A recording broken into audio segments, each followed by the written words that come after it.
3 horrifying camping stories. The last one is unbelievable. Number 1, the creature in the forest. It was supposed to be a weekend of fun. Just me, my brother Kyle, and our friend Jess camping in the mountains.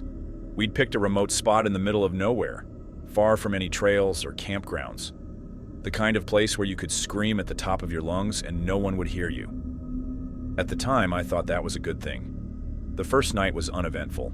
We set up camp, built a fire, and roasted marshmallows under a sky so full of stars it felt like we were in a planetarium. The woods were alive with the usual nighttime sounds: crickets, owls, the occasional rustle of leaves. It was peaceful. Too peaceful looking back. The next morning, things started to feel off. We woke up to an eerie silence. No birds, no wind, nothing. It was like the forest was holding its breath. Jess pointed out that the air smelled weird too, like wet fur and something metallic. We brushed it off, figuring it was just the dampness of the woods. That afternoon, we went hiking to kill time. About a mile from camp, we found a clearing with a single gnarled tree in the center. Its branches were twisted, and its bark was covered in deep scratches, like something had been clawing at it for years. Jess joked that it looked like a horror movie set, but I couldn't shake the feeling that we weren't alone. That night, the real nightmare began. We were sitting around the fire, telling stories, when we heard it. A low, guttural growl, like nothing I'd ever heard before. It wasn't a bear or a coyote. It was something else. Something wrong. The sound came from the trees, just beyond the firelight. We froze, staring into the darkness, but there was nothing there. Probably just an animal, Kyle said, trying to sound calm, but his voice was shaky and I could tell he didn't believe it. The growling stopped, and for a moment, everything was quiet. Then we heard it again, closer this time, and this time it wasn't just a growl, it was laughing. A deep, gurgling laugh that sent chills down my spine. Jess grabbed my arm, her nails digging into my skin. "What the hell is that?" she whispered. I didn't have an answer. The laughter stopped, and for a few seconds, there was silence. Then, from the darkness, came a voice. It sounded almost human, but distorted, like it was being played through a broken speaker. "Hey, guys!" it called, mimicking Kyle's voice. Kyle's face went pale. "I didn't say that," he whispered. The voice came again, this time mimicking Jess. "Come here. I'm scared." Jess let out a small whimper, and I felt my stomach drop. Whatever was out there, it was playing with us. We grabbed our flashlights and scanned the trees, but the beams barely penetrated the darkness. The voice kept calling, switching between our voices, sometimes sounding like it was right next to us, other times far away. It was like it was circling the camp, taunting us. "We need to get out of here," Kyle said, his voice trembling. But before we could move, the fire went out. Not like it had been smothered. It just vanished, as if it had never been there. The darkness closed in around us, and the voice grew louder, more frantic. "Don't leave me! Don't leave me!" We bolted. I don't even remember grabbing my backpack. I just ran, following the beam of my flashlight, Jess and Kyle close behind. The voice followed us, laughing, screaming, mimicking our voices as we crashed through the underbrush. We didn't stop until we reached the car, miles down the dirt road. We drove through the night, not saying a word, the memory of that voice still ringing in our ears. When we got home, we tried to make sense of what happened. Kyle suggested it might have been a prank, but we all knew that wasn't it. Jess thought it could have been a bear or a cougar, but animals don't mimic human voices. I did some research and stumbled across stories about skinwalkers, creatures from Navajo folklore that can mimic voices and take the form of animals. But we weren't in Navajo territory, and the stories didn't quite match what we'd experienced. The truth is, we have no idea what it was. All we know is that it wasn't human, and it wasn't an animal. It was something else, something that shouldn't exist. We haven't gone camping since. Sometimes, late at night, I'll hear a noise outside my window, a laugh, a growl, or my own voice calling my name. And I wonder if it's still out there, waiting for us to come back. Number 2. The forest changed him. We'd been friends for years, me, Ryan, and Claire. The 3 of us did everything together, including our annual camping trip to the same remote spot in the mountains. This year, though, something felt off the moment we arrived.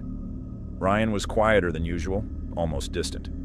At first, I thought he was just tired from the drive, but as the days went on, his behavior became strange. The first night, I woke up to the sound of whispering. I rolled over in my sleeping bag and saw Ryan sitting by the fire, staring into the flames. He was muttering something under his breath, but I couldn't make out the words. When I called his name, he didn't respond. He just kept staring, his eyes reflecting the firelight in a way that made my skin crawl. The next morning, I asked him about it. He laughed it off, saying he must have been sleepwalking. But I didn't buy it. Ryan had never sleepwalked before.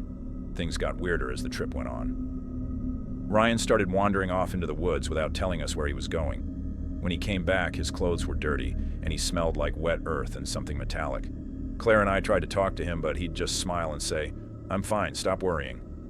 Then there were the drawings. One night, I found a notebook in Ryan's backpack. It was filled with sketches of strange symbols and stick figures with elongated limbs and hollow eyes. The figures were always surrounded by trees, and in some of the drawings, they were holding knives. When I confronted Ryan about it, he snatched the notebook away and said, "You shouldn't have looked at that." The final straw came on the last night of the trip. We were sitting around the fire roasting marshmallows when Ryan suddenly stood up and walked into the woods. Claire and I exchanged worried looks, but decided to give him some space. A few minutes later, we heard screaming. We ran into the woods, following the sound, until we found Ryan standing in a clearing. He was holding a knife, one of the ones we'd brought for cooking, and staring at a tree. The bark was covered in deep gashes, and the ground around it was littered with feathers and bones. "Ryan, what are you doing?" Claire shouted. He turned to look at us, and I'll never forget the expression on his face.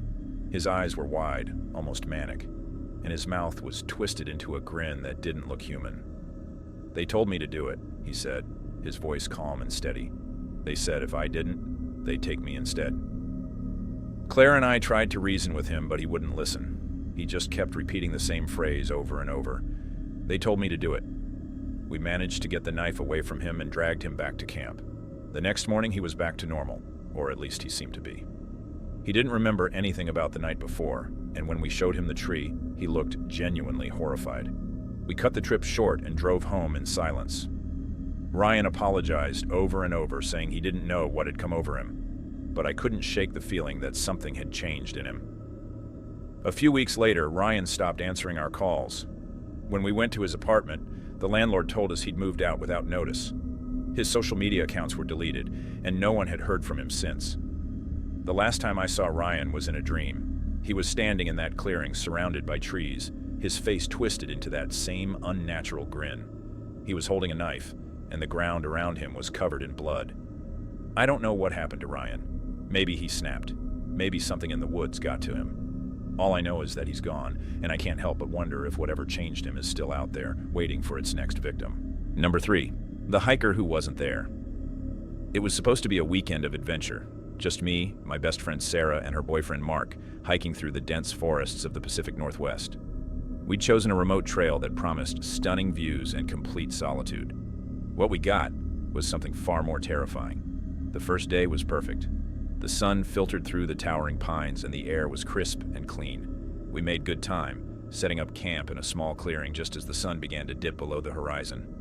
The forest was alive with the sounds of chirping birds and rustling leaves, and for a while, it felt like we were the only people in the world.